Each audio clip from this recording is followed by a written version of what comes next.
Yishalom Shahakol B'Borei. Amen. We are in Shmois chapter 23 of Exodus, verse number 6. Ki sate mishpat lo sate mishpat, you shall not pervert judgment rather.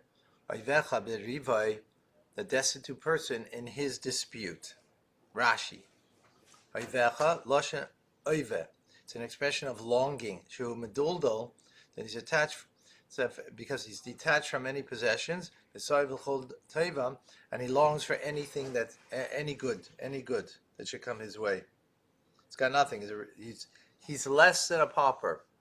In other words, destitute. So don't pervert justice to such a person. Midvar sheker tirchak, verse number 7. From a lie, a word of lie, a falsehood, tirchak, distance yourself. V'naki, and you should be innocent. V'tzadik, and righteous. Al taharig, innocent and righteous. Al taharig, don't kill.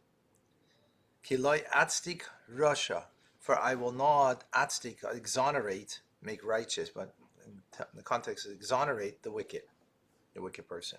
Rashi number 7. So there's a bunch of things, a lot here to understand. Naki v'tzadik al taharig, so do not kill an innocent or a righteous person. Me'anayin liyesim bezdin. So what is this verse coming to tell us? These words.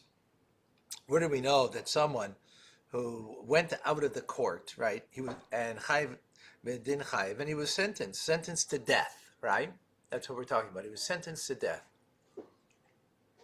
Amar echad, and someone said, Yesh lamed al loves chus, I can argue in his favor to prove his innocence. Shemachzim, I say that we return that person to the courtroom rather, to renew the judgment. Talmud Leimar, because that's what it says. Naki al tarik, an innocent person don't kill, right? Obviously, not going to kill an innocent person. If they were innocent in judgment, obviously not killing them. So what's the verse coming to say? Meaning, someone after you've already deliberated and you've already given them the death sentence, and now someone says, I have something to say in his favor, you go back to court again. That's what those words are saying. Right? Appeal. Huh? Which is called an appeal. Yeah. Because all of the legal bearing in the Western world is all based on Torah. Yeah, exactly. Yeah. Even though he's not righteous, based in that he was not vindicated by the court, Mikol Makam, nonetheless, he is free from the death penalty. So he's not righteous, meaning it doesn't mean that the person is not guilty, right? Shmuel, what are you doing? Just try to fix it up. Okay, no, because no, don't do anything there. You didn't do anything there, did you? The machine. No, we don't have beans. We have to get. Okay. No, because you have to see the way it is. That's all. Yeah, but just don't. Okay. Don't worry about it. I know better. Of course. Nonetheless, just leave it. All right. Yeah.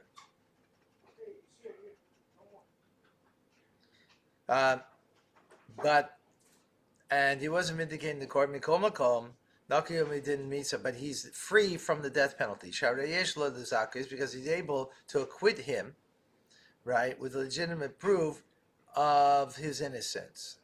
Based in Zakai, and where do we know that if a person leaves the court acquitted from a death sentence? And one says, and I could argue against him to prove him his guilt. So it's now the opposite way, right?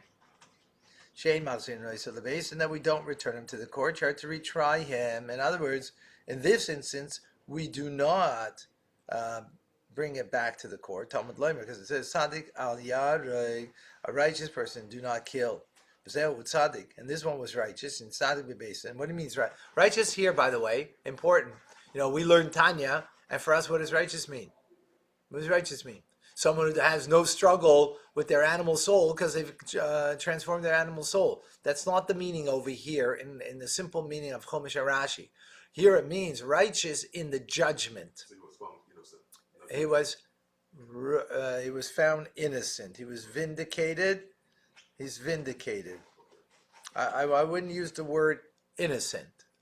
That's not the word that's being used. He's been vindicated because innocent was in the previous, right? So there's not bringing out a different point over here, right? He was righteous in judgment. Doesn't mean he's innocent. Doesn't mean he's innocent. He was righteous in judgment. Right. I clean up everything. Thank you. Just need to put the grains and then it works. Thank you. You want very analysis, right? Okay. Thank you. Are there 2 bags of beans on the top? No, they're not.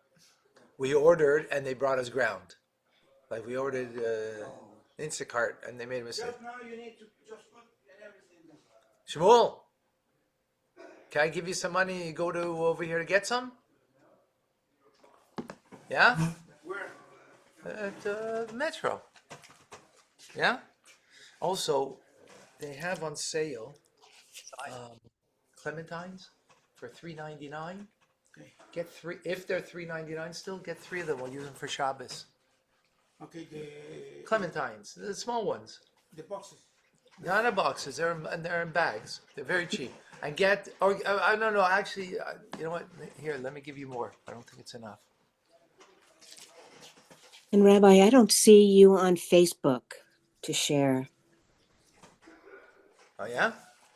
Clementine? No, and then get beans. Get the beans, not ground. Rabbi, I know. Okay. Oh, I forgot Mexican beans. Of course you know. How many clementines? Clementines get. Okay, that's interesting. I'm gonna bring you. I bought a bag, 2 bags. Oh, maybe you don't see it on Chabad. It's on my personal. Take a look for my personal or Okay. YouTube. Okay, Okay. it should be. I saw it on YouTube, but Okay, so then it's on mine. It's not on the Chabad one. okay. I don't because Chabad one doesn't have as many people coming. Mine has more, so I just put it there. Okay. By your suit of honor and the like are wrong. Okay, where were we? Yeah, so how do we know that you don't bring this person back? Because it says righteous. What was he righteous? You have to follow the nuance in the words over here. Righteous means in judgment. So since he's righteous in judgment, you don't retry him, even though you have evidence now that he's guilty. Right? Innocent means he is innocent because someone has evidence that he's innocent. Meaning, because he was tried and he was found guilty. Right? That's you have to be careful with the nuance of the words. Okay. Next Rashi, ki lo yatzik rasha. I will not exonerate a wicked person. Ein alecha lahachzirei. So look at this Rashi over here. It's not incumbent on you that you have to bring him back to court. Ki ani lo yatzigena bedini. I will not vindicate it in my judgment. In other words, in the court of law, he was vindicated. But in my judgment, no, because he left your jurisdiction and he was declared innocent. So I have many agents that he will be put to death in a manner that he is deserved of. Wow. So you cannot escape. Right.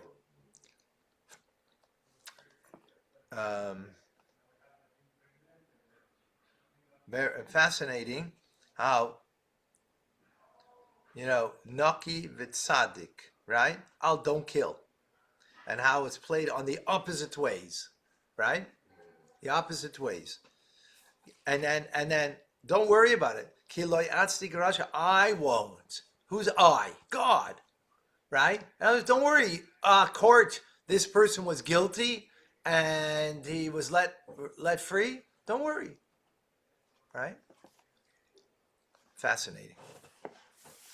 A bribe don't take. Because a bribe blinds. Yaver means blinds. Pikchim, smart people.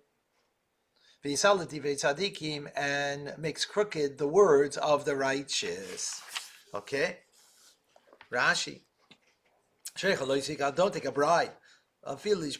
Even to judge truthfully. And all the more so to pervert justice. Don't take a bribe, right?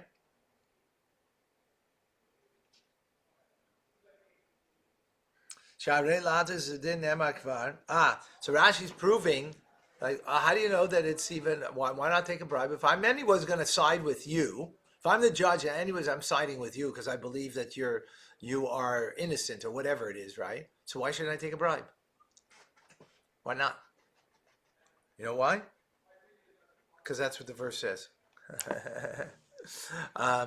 But we learned previously that you shouldn't take a bribe for perverting justice. So then what is this coming to say? Even when you're not perverting justice, still don't take a bribe. Didn't look bad because we already learned that.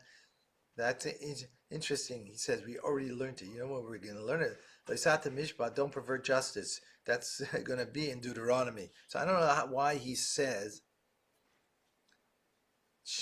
I don't know why he says the word Shavre Lahatas Nema Kvar was already said.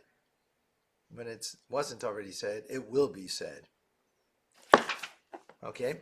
Yavid Pikrim, it will blind those. So he explains even a Torah scholar who takes a bribe, in the end his mind will become confused. The shtakach Talmud forget his learning. And the vision will become dim. So interesting. What does it mean that it's going to blind the smart? What do you mean? Because remember over here it's saying that even if you are now, if you made up your mind in the judgment that Yankel is innocent, right? Hello, anybody here? Right? Yankel is innocent. So why is that blinding me? I've already made the innocence. Now he came after the fact. After the fact, I made him innocent, and he wants to give me money, right? So why is that blinding me? It's because you're not supposed to do it. It's going to blind you in your Torah study. Not in this issue. That's what Rashi, that's the nuance in Rashi over here. Right? Because how's it blinding you on what you did here? You are saying what you really believe. Only afterwards he came in and is giving you money. You're going to forget your Torah learning. Bisa live and make it crooked. Kitarguma, this understood come to uncle is mikalkali. Corrupts. Yeah, no, I'm saying what I'm trying to help everybody with is to understand why Rashi learns it that way. Well, why is he saying that? That's not what it's talking about. It's because we're talking about that he's taking the money for a judgment that he's already making that judgment, right? So it's not taking the money to pervert justice. He's not perverting justice by taking the money. But this will make you blind and confused in the end of your Torah study. Because it's not something you're supposed to do. Visa live and make it crooked. Okay. Divrei tzadikim, the words of the righteous. Dvarim hamutzadokim, these are words that are justified. Mishpatim emes, in the judgment of truth. Targumai. Likewise, Onkelos, he translates pisgamim teritzim, yisharim, upright words. Right. In other words, it's going to make crooked your words that are righteous words. Verse number 9. Ger lo yisilchatz, a convert do not oppress, because you know, as a nefesh hager, that the soul of a convert, right? You know what it means, the soul of a convert. Why? Because you were converts. In the land of strangers, in the land of Egypt. So here the word ger is referring to a convert, but it means stranger. right? Because you were strangers in the land of Egypt.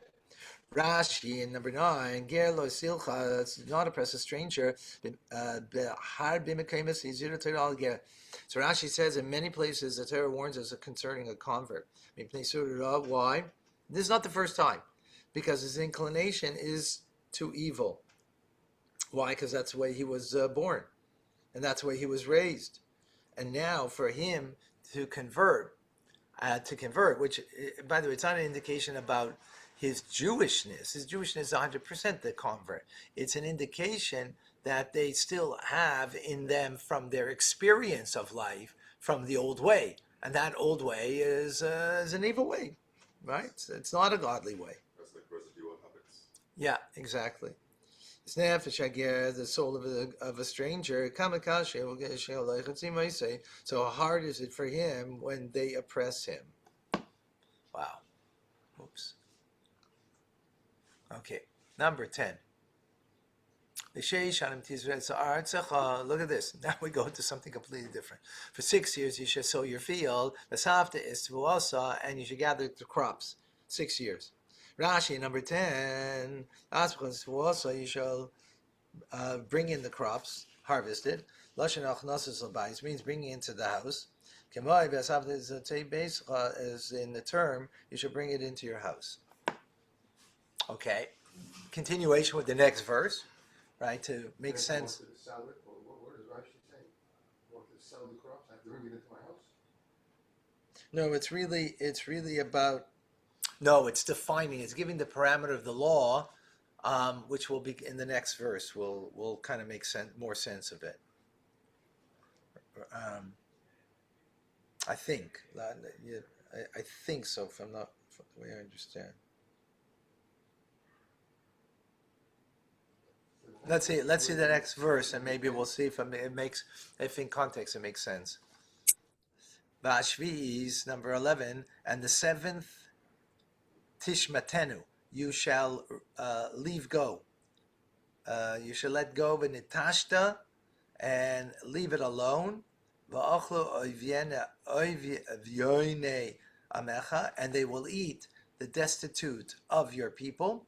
Yisram teichal, and the remnants teichal chayis asada, the beasts of the field shall eat.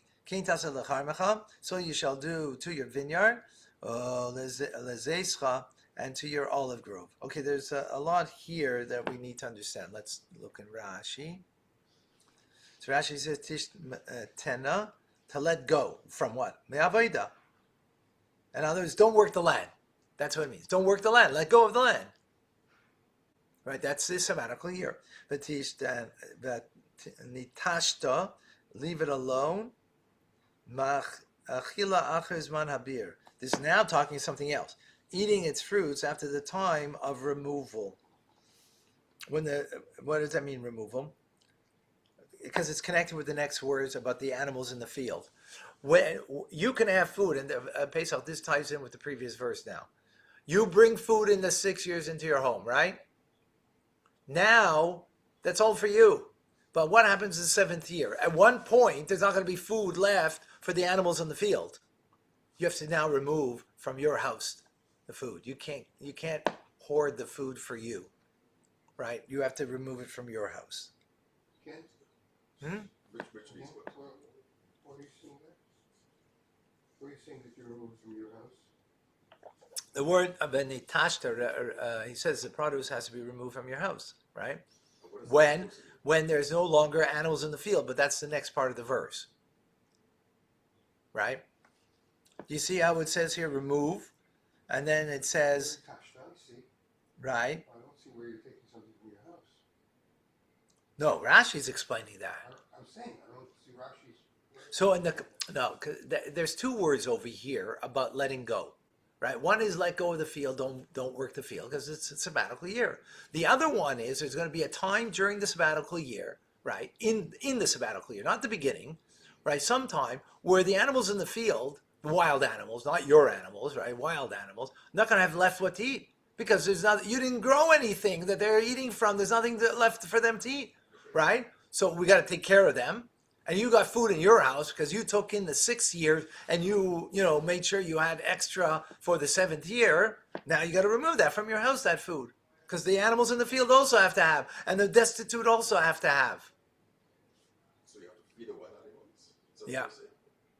I mean, I don't know if let's continue with Rashi. Let's continue with Rashi, okay? Let's continue, okay? I just didn't see what you said in the Rashi.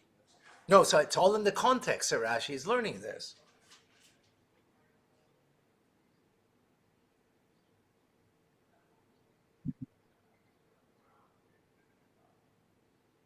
Okay, so Davar Acher, an alternative explanation of what this means, in Tashmi Avodah Gemura, let go from complete work. Ki going charisha b'tzriya, which means plowing and sowing. And Tashta milazabel kashkesh, and leave alone means for fertilizing and hoeing. In other words, it's lesser activity. Even that you can't do.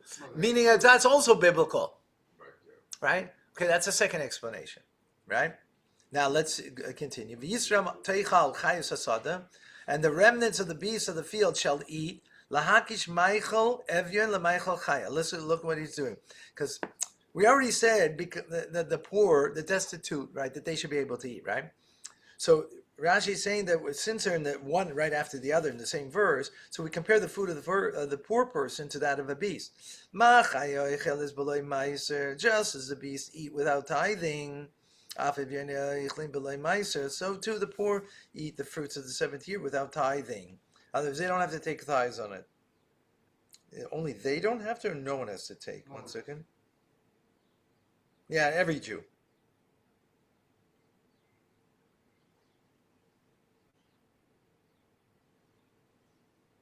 there's no tithing in the 7th year. Yeah. No tithing at all. Yeah.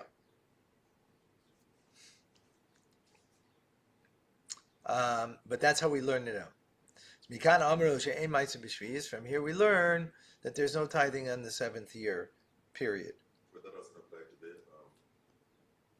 Today, does it? What? Does it apply to today as well? Too? In our present time? Well, there's a biblical tithing in Israel. No, there is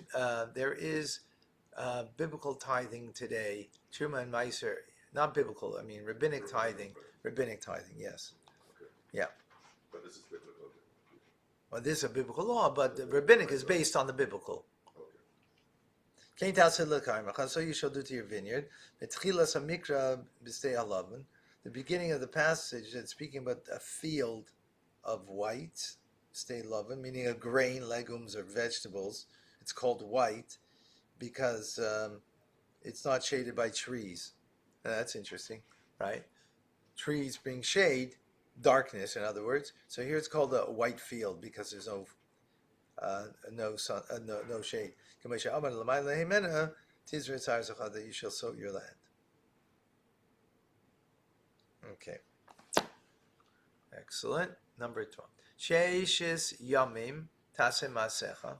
6 days you shall do your work.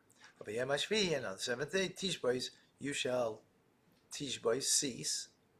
Leman yanuach, in order that they should rest, your shorcha, your bull, v'chamorcha, your donkey, v'nafish ben amascha v'ager, and that your interesting bondswoman's son, and the ger are also resting.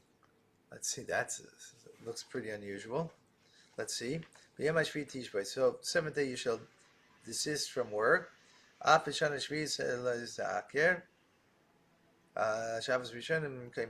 you might think on the sabbatical year you don't have to keep Shabbos because the whole year is a sabbatical year. Comes a verse and tells us no. Even in a sabbatical year, don't uproot keeping Shabbos. So let's say that you shouldn't say since the entire year is called Shabbos. I don't have to observe Shabbos Bereshis, meaning the Shabbos of creation. In order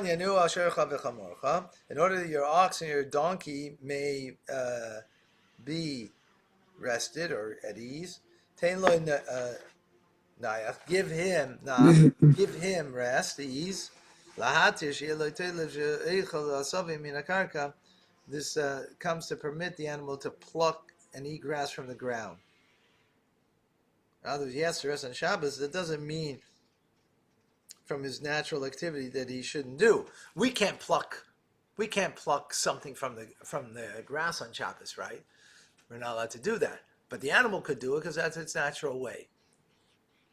And Rashi is learning that out from the fact that you're giving it, ease. And you wouldn't let it eat because it's plucking out, and you're not allowed to pluck out, that wouldn't be giving it ease. Or perhaps maybe what it means is she can confine the animal indoors. That way it won't pluck the grass. So that's refuted. How? Ein ze nayach elatzai, because this is not ease, but it would be pain. Right? If you put the animal into the barn and don't let it graze, that's pain for it. Bein Amascha, your slave woman's son, be'evet arel kosam medaber, speaking about an uncircumcised slave. Because we already learned about a circumcised slave that he has to rest on Shabbos, right? We learned that already in earlier in chapter 20. So then what's it that's why the verse is coming saying the son of the bondswoman, meaning a son that doesn't have circumcision. He also should not be worked. The ger, the ger toshav. Who's the ger? The ger means not a convert. Not speaking of a convert. Why not? How come? What's the proof? Because we already dealt with the converts. Because a convert has to keep Shabbos. A convert has to keep Shabbos. So the verse is telling us about keeping Shabbos, right? That your donkey has to keep Shabbos, your cow has to keep Shabbos, the uncircumcised servant has to keep Shabbos, right? But now you're going to tell me a convert has to keep Shabbos. Yes. First of all, we know that. Convert's a Jew. So then who's it speaking about? It says Ger Toishav means someone who accepted in Israel the 7 Noachide laws. Foreign resident. Right? No, he accepted the 7 Noachide laws, not to commit idolatry and so on. That's what it means. He too. But does he have to keep Shabbat the same extent? No. Negative commandment. The negative commandment. We can't make him work. Right, okay. Just like you can't make your ox work. Right. You can't make your This guy. foreigner who lives in your land. Okay, let's truck so we can finish. Okay. And all that I have said, aleichem to you, tishameru. Be watchful, be careful. And the name of other gods, lo taskiru, do not mention. Lo yishama al picha, should not be heard from your mouth. Rashi in 13. Everything that I've said to you, be watchful, be careful. This is making a positive commandment on that which was a negative commandment that we said till now. Because every watching on the Torah, azharahi, is a negative commandment. B'mokum lab, appearing in the place of a negative statement. One second.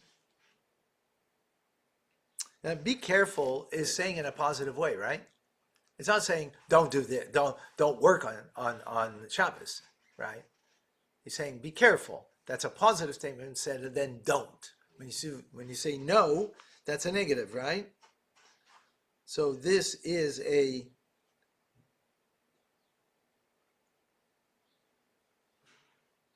positive commandment that has an element of the negative in it. Because you're watching over that which you shouldn't do. Okay. Lo saskiru, do not mention. Shalom yamar loy. One should not say to another, Shamor li b'tzad avodah zarah planes. Wait for me by this and this idol.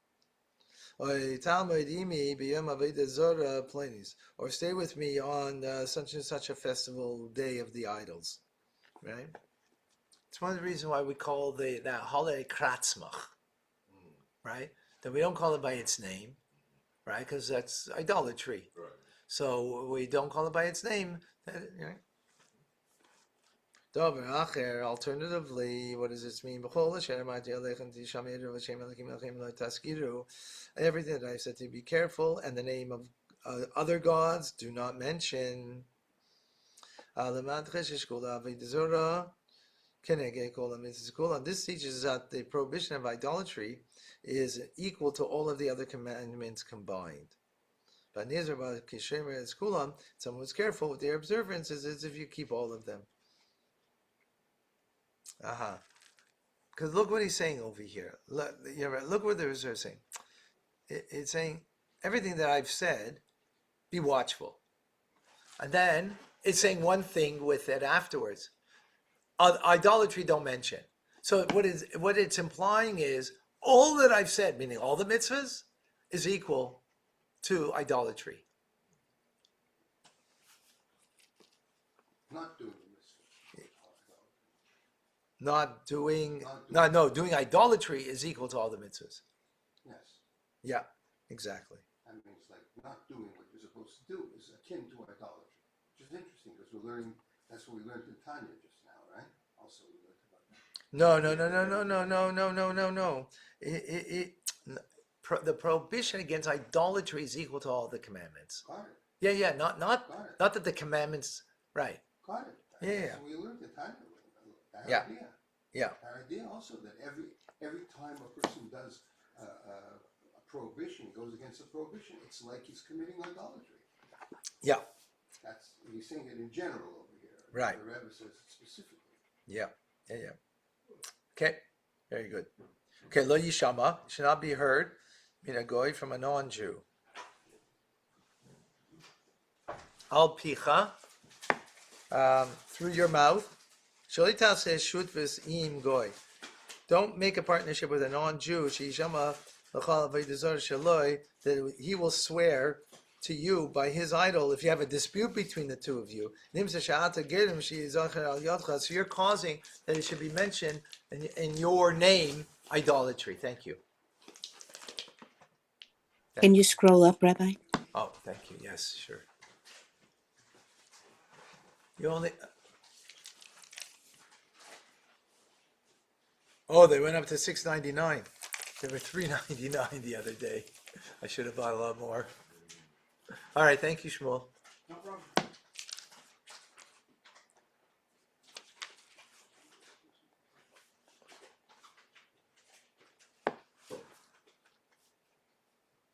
Okay, where were we? We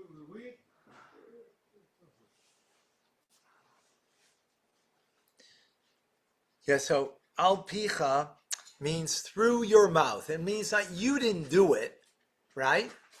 You're not saying this, but because of you, it will be said. So you're going to make a partnership with someone who's idolatrous, right? And you're going to have a dispute. He's going to swear in his name of idolatry, and you are the one causing that that his idolatry should be remembered. Just to tell you about how bad, what it means idolatry, and what the effect is. What are we saying? Like what? So someone's mentioning, big deal. Once someone, I don't know if it wrote into the Rebbe, it was a Yechidus, and he said he was having sfeikus, he was having doubts in his faith. So the Rebbe asked him, how do you tell time? So I'm like, what do you mean? Like, how do you measure if it's the right time or not? He says, well, I look at my watch and on the hour when I hear the bells, so I just, make sure that it's it. Okay. Nothing is nothing. Everything is something. That's unbelievable. Thank you, Shmuel. Okay, 14. Shalosh regalim tachei li bashana. 3 holidays, regalim, you shall make for me throughout the year. Regalim, pamim. Regalim means feet, but here means times. 3 times you shall go with your feet up to Jerusalem. As we learn from Bilam, that right, he struck him 3 times. 15.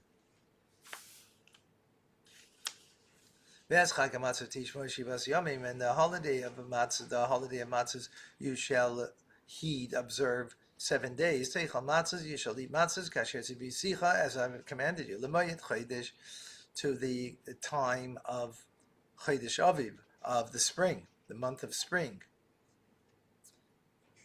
Or here it says first ripened fruits. Okay. Because then you went out of Egypt, and you should not see my face empty-handed. Okay, what does that mean? Let's see Rashi. 15, Chodesh Aviv, in the month of the ripened produce, Shatua mismales biha, that the crop becomes full with its moisture. Lashon Achar, another alternative explanation of what it means. Aviv, Lashon Av. The word Aviv comes from the word father. Bachor v'rishon lebashal peris. It's the firstborn, meaning it's the earliest of any ripened fruits. That's what the reference is. The first of ripened fruits. Lo yirei panei rekam, you should not see my face empty-handed. What does that mean?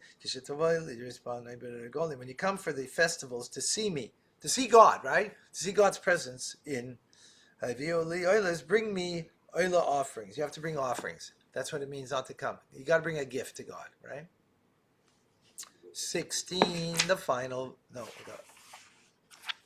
verse? No. Chag HaKatzir, the holiday of harvest, Bikuri Maasecha, the first fruits of your actions, Asher Tizra, that you will sow basada in the field, Chag HaOsiv, and the holiday of gathering. So that was referring to Shavuos, and now it's referring to Sukkot. Chag HaOsiv, and the holiday of gathering, B'tzei Sashana, in the close of the year, Ba'asbecha is Maasecha, in the gathering of all of your work. Mean hasada, from the field. 16.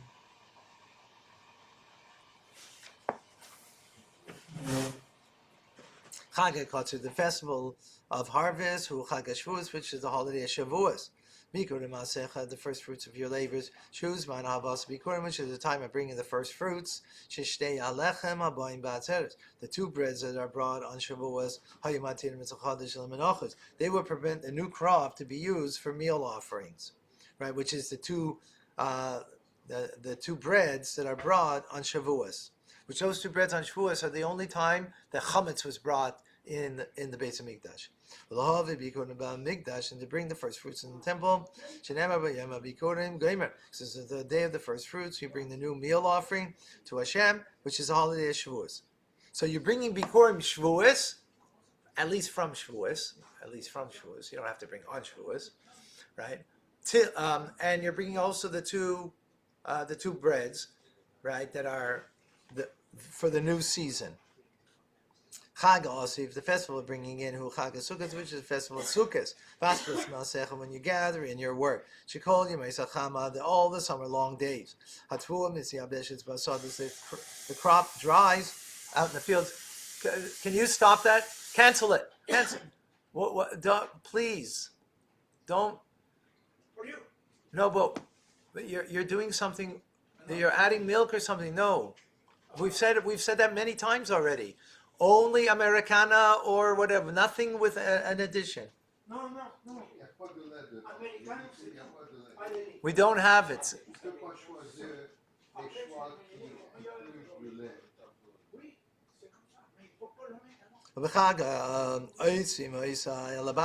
And then Sukkot time is we gather the food into the house because of the rain that's coming.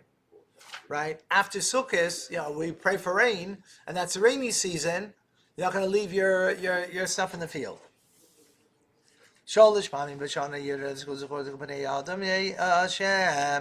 times a year, all of the males should appear before Hashem. Rashi,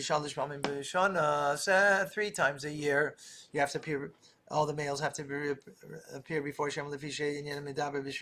Since we're talking about the 7th year, speaking about the 7th year, we have to say that the festival should not be removed from their place. Every male, all the males amongst you have the obligation to go up to Jerusalem 3 times a year, even during the sabbatical year. 18. You shall not Thank you. You should not slaughter the blood of my offerings on chametz, dam zivchi, nor made of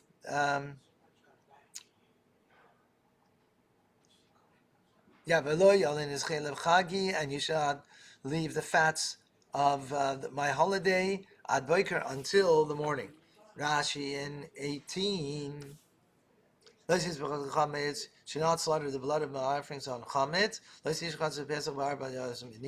When you're doing the Pesach lamb offering, which is on the 14th, right? You should not have chametz then, even though it's not the holiday yet. Until you destroy chametz, then you can bring the offering of the korban, of the Paschal lamb offering. And you should not the fat of the festive offering remain overnight off the altar ad boker until the morning. One might think that even if the fat of the offering is on the altar pyre, it becomes disqualified if it remains overnight. Talmud Loimar, but Torah tells us of the opposite. That it can be there all the night, and until the night, till the morning, the fats of the offering that would have been on the altar can remain. Right. Lo yalin. These are offerings that you brought on the festival, right? Lo yalin. You may the fat of the they should not remain overnight. Ein lina ela ba'amod hashachar. Overnight means until dawn. Shenemer ad boker, as it says, until morning. Which means if it fell off to the floor, you can bring it back onto the altar to let it burn the whole night. Reishis bikurei. Last verse. Reishis bikurei ad mascha. The first of your fruits of your field, of the land, Tovi Beis Hashem, you should bring it to the house of God, your God. Should not cook a tender young animal in its mother's milk. Right. You remember that? Yeah, of course, but it's unbelievable how it has no connection. There's a plus two ideas in it. Yeah, let's see Rashi. Yeah, exactly. The earliest of your fruits of the land. Even the 7. Remember, this whole paragraph is under the guise of the sabbatical year, right? That's why we said about the holidays. What do you have to say about the holidays? We already know the laws of the holidays, right? We know that. Why is it saying it? Don't think that in this sabbatical year that you don't have to keep Shabbos, you don't have to keep the holidays, right? All these mitzvahs, you have to bring Bikurim and all these things. Yes, you do. Right. So this is where it's all falling under. The 7th year also you're obligated to bring first fruits. That's why it's mentioned here too, even though this is not the main place where we learn this. The earliest refers to the land. Ketzah, how's that? A person goes into his field. He sees a fig that has ripened. So he wraps a ribbon around it, a reed around it rather, as a sign, and he consecrates it as the first fruit. There's a lot of figs. How are you going to come back later when you're going to take it off the tree that you know that it was the first? So that you put a reed around it. The first fruits are only referring to the 7 species that the Torah speaks about how Israel is praised. Land of wheat, barley, and so on. Okay, next. Now, as Pesach said, seemingly got nothing to do one with the other. Do not cook a tender young animal. Huh? So Bikurim, yes, but mice are not? We learned mice are not. Now Bikurim, yes? Yes. Mice are not. Bikurim, yes. Yeah. But mice are because we're not eating the thing. Bikurim doesn't matter. Anyway, it's not dealing with eating. It's only dealing Well, with I mean, the reason is because the reason is because the pasuk says so. I understand, but I want to be able to understand. No, but Rashi doesn't go there. Doesn't Rashi not giving? He's not doing that. That would be a logical idea. Well, I don't. Doesn't make logic. Come on. Okay. I shall not cook a tender young animal. When we say the word gedi, it means a calf and a lamb are also included in the word gedi, even though quite often a gedi means a young goat, right? That's right. She'ein gedi ela lashon vlad rach. The word gedi means a tender offspring, right? Not necessarily a goat, even though often it would be used for the term goat. Okay, this can be proven by the fact that several times in Torah it says the cost of gedi. The Torah says the word gedi, and then it has to add a word easy, meaning it's gedi of goats. Easy. Like I will send a goat. Right. This was Yehuda when he said to Tamar, right. This is what I'm going to give you as a mashkin. It's izim, izim, and we see that also by whatchamacallit, by Rivka and Yaakov with the offering. So that teaches whenever it's gedi only, it also means a calf and a lamb, not just a goat. 3 times it's written in Torah that you should not cook a mother and you should not cook a kid in its mother's milk. One is for the prohibition of eating milk and meat. One is a reference for the prohibition of benefiting from the mixture, and one for the act of cooking, even though you're not eating, but the fact of cooking is also something you're not allowed to do. And with that, Baruch Hashem, we finished. Amazingly. So Rashi doesn't touch this idea that Leisa Vasha Yeah.